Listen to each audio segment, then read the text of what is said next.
All Quiet on the Western Front has been out on Netflix for over a month now. Latest adaptation of the novel written by Erich Maria Remarque all the way back in 1928.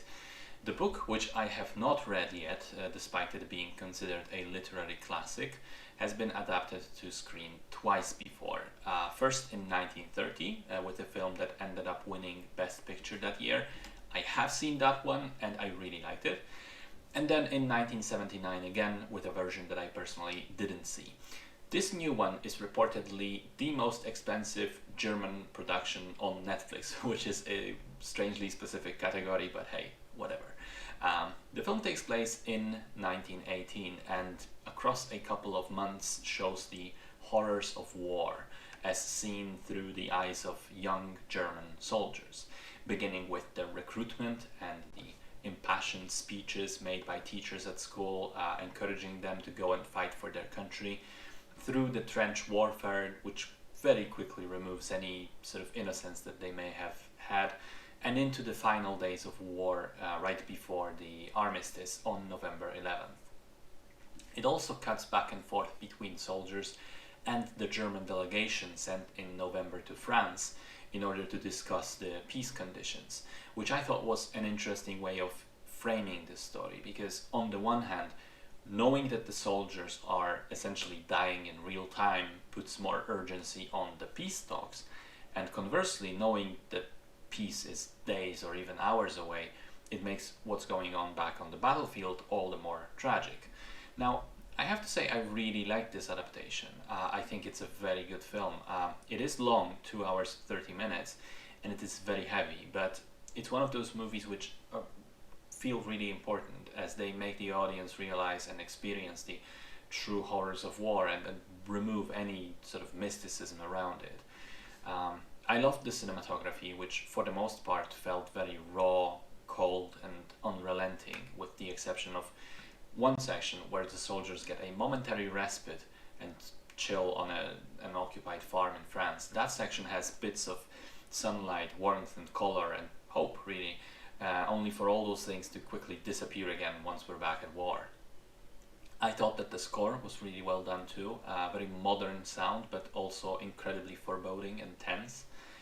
The performances are great across the board and the actors really sell the desperation and the way the nature of war is, which so often involves young people manipulated by those who hold power and make all the decisions to go there with the belief that they're doing the right thing, and then having to confront that belief with the reality that they're essentially just killing other young people like them on the other side who just happen to speak a different language.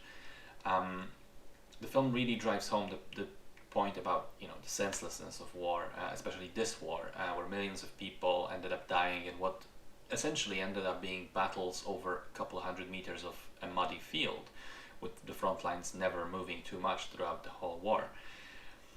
There's also a more personal aspect, a subtler exploration of the impact of the war on the individuals involved.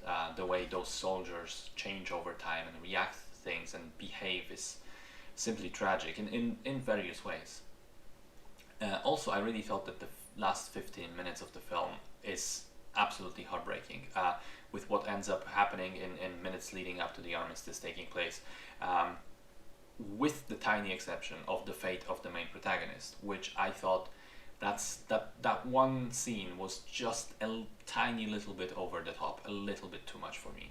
And another complaint that I would have is that the film omits one very interesting scene which takes place in the previous adaptation, which is the protagonist going back home for a quick vacation and having a conversation with his teacher, and realizing how much people back at home still blindly believe in the romantic tales of war and how manipulated they are by the official news from the front, which hides from them all the ugly truths.